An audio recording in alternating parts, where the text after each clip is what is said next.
हमें पानी कैसा पीना चाहिए? यह सवाल कभी न कभी हम सबके मन में आता है। कोई बोलता है कि सुबह उठकर 4-5 गिलास पीना चाहिए। कोई कहता है कि हमें सुबह उठकर गुनगुना पानी पीना चाहिए। कोई कहता है कि हमें शहद और नींबू मिलाकर गर्म पानी का सेवन सुबह-सुबह करना चाहिए। लेकिन इसमें सच्चाई क्या है? तो आयुर्वेद में यह बताया गया है कि हमें पानी कितना पीना चाहिए, कैसे पीना चाहिए, कब पीना चाहिए और क्यों पीना चाहिए।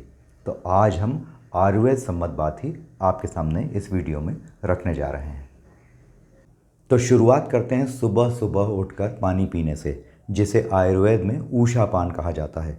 आपको यह जानकर बहुत आश्चर्य होगा कि आयुर्वेद के महापंडितों चरक और वाग्भट्ट जी ने अपने विचारों में कहीं भी यह नहीं लिखा है, अपनी किताबों में कहीं भी यह नहीं लिखा है कि सुबह सुबह उठकर सभी को पानी पीना चाहिए, क्योंकि आयुर्वेद के अनुसार पानी भी एक तरह का रसायन है, यानी इसका उपयोग बीमारी के उपचार में दवा की तरह ही किया जाना चाहिए।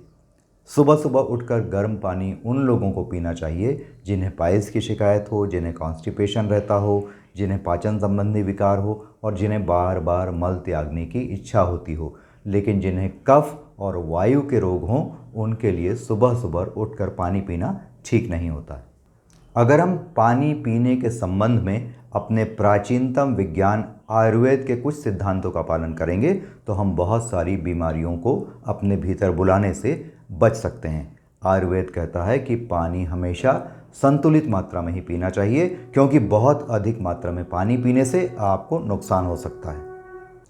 अब आयुर्वेद कहता है कि ज़्यादा पानी पीने से क्या नुकसान हो सकता है। तो आयुर्वेद के अनुसार आपके शरीर में ज़्यादा पानी पीने से आम दोष में वृद्धि हो सकती है। आम दोष में वृद्धि का क्या मतलब होता है? यानी आपके शरीर में ज़्यादा पानी से सड़न पैदा हो सकती है। उसका कारण क्या होता है कि यह ज़्यादा पानी आपकी जठराग्नि यानी वाइटल फायर फॉर डाइजेशन को मंद कर देता है। लेकिन जिन लोगों का विश्वास हमारे प्राचीन विज्ञान आयुर्वेद पे कम है और मॉडर्न साइंस पे ज़्यादा है, तो उनके लिए भी यह पढ़ना बहुत ज़रूरी है। गूगल पर उपलब्ध है, जाकर पढ़ लीजिएगा। ऑस्ट्रेलिया की एक यूनिवर्सिटी ने रिसर्च पेपर प्रकाशित किया है, drinking too much water can kill you. उसका कारण उन्होंने यह बताया है कि ज़्यादा पानी पीने से आपके शरीर में सोडियम की कमी हो सकती है, जिससे हाइपोनाइट्रीमिया जैसी बीमारी आपके अंदर आ सकती है।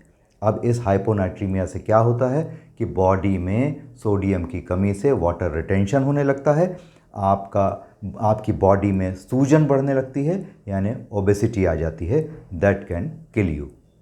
अब बात करते हैं गर्म पानी पीने की। तो इस संबंध में हमारे आचार्य वाग्भट्ट जी लिखते हैं, दीपनम पाचनम कंठ्यम। इसका मतलब क्या होता है? दीपनम मतलब गर्म पानी जो है वो वाइटल फायर फॉर डाइजेशन जठराग्नि को बढ़ाता है। पाचनम मतलब जो गर्म पानी होता है वो पाचन में बहुत सहायक होता है। कंठ्यम मतलब गले में अगर कोई बीमारी हो, दर्द हो, किसी भी तरह की शिकायत हो आपको, तो उसमें यह गर्म पानी पीना बहुत लाभदायक होता है। गर्म पानी का सेवन करने से आपके शरीर में फैट मेटाबॉलिज्म बहुत अच्छी तरह से नियंत्रित होता है। इसके अलावा गर्म पानी की एक और ख़ास बात होती है कि यह शरीर के लिए पचाने में आसान होता है। जहां गर्म पानी 40 से 45 मिनट में ही शरीर में जाकर एब्जॉर्ब हो जाता है, पच जाता है, वहीं अगर आप ठंडे पानी का सेवन करने के आदी हैं तो इसे पचाने में शरीर को 3 घंटे से भी अधिक का समय लगता है। हमारे यूरिनरी सिस्टम को ठीक रखने के लिए और किडनीज़ को साफ़ करने के लिए भी गर्म पानी बहुत महत्वपूर्ण होता है। आयुर्वेद में गर्म पानी के सेवन के कई प्रकार भी बताए गए हैं। अगर आपको शरीर में कहीं दर्द रहता हो, जॉइंट्स में पेन रहता हो, महिलाओं में पीरियड्स के समय ज़्यादा दर्द और ज़्यादा ब्लीडिंग की शिकायत हो, तो ऐसे लोगों को गर्म पानी कैसा पीना चाहिए? तो उन्हें 1 लीटर गर्म पानी को उबालकर 750 ml बना लेना चाहिए। और इस 750 ml गर्म पानी का इस्तेमाल अगर वो धीरे धीरे नियमित रूप से करेंगे तो उनका दर्द और पीरियड्स के समय की परेशानियां कम हो जाएंगी। आयुर्वेद में जो दूसरे तरह का पानी बताया गया है उसमें कहा यह गया है कि 1 लीटर पानी को उबाल कर आप आधा लीटर बना लें। जब इस पानी का आप सेवन करेंगे तो यह दमा के लिए, बुखार के लिए, कफ के लिए, सर्दी के लिए, खांसी के लिए बहुत उपयोगी होता है। तीसरे तरह का जो पानी आयुर्वेद में बताया गया है उसमें यह कहा गया है कि 1 लीटर पानी को आप इतना उबालिए कि वह 250 ml बच जाए। इस पानी का सेवन जब आप करेंगे तो यह बहुत सारे रोगों जिसमें ओबेसिटी होती है, आपका दमा होता है, इसके अलावा डायबिटीज़ होता है, उल्टी की शिकायत होती है, इन लोगों के लिए इस तरह के पानी का पीना बहुत अच्छा माना गया है। यानी इस तरह का जो पानी होता है जब वो 250 ml बचता है, जब हम 1 लीटर को उबालते हैं तो वह कफ के रोगों में बहुत लाभदायक होता है। अगर आपके शरीर में दिन भर सुस्ती रहती हो, उठने की इच्छा ना होती हो, तो आपको इस तरह के पानी का सेवन करना चाहिए। अब बात करते हैं कि सुबह सुबह उठकर गर्म पानी के 1 गिलास में शहद और नींबू मिलाकर सेवन करने से ओबेसिटी की समस्या यानी मोटापे की समस्या दूर होती है। आजकल देखिए हर दूसरा आदमी इसी नुस्खे का प्रयोग कर रहा है।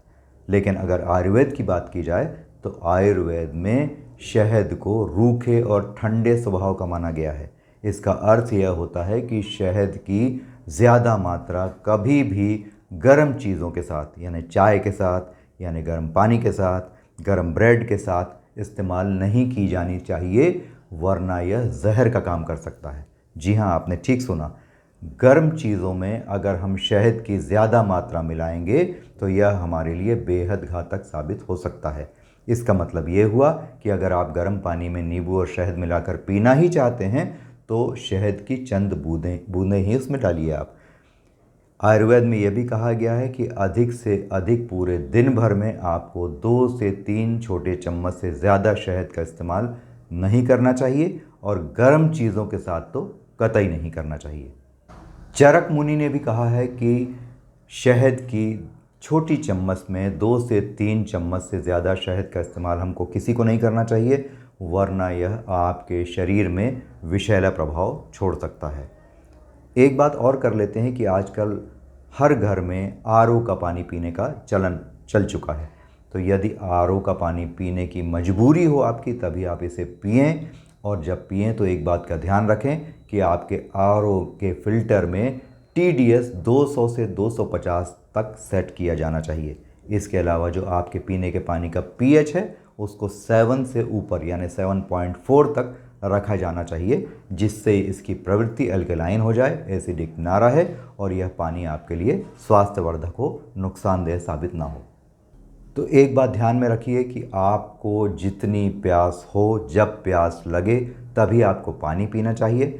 ज़रूरत से ज़्यादा पानी नहीं पीना चाहिए। ज़रूरत से ज़्यादा पानी पीने से आपको नुकसान हो सकता है।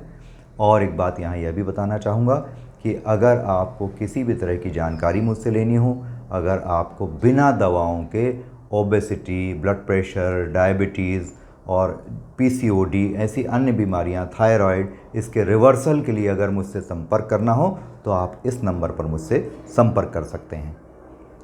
And one more request, last request, please do subscribe and share this video to all your contacts. Thanks for watching.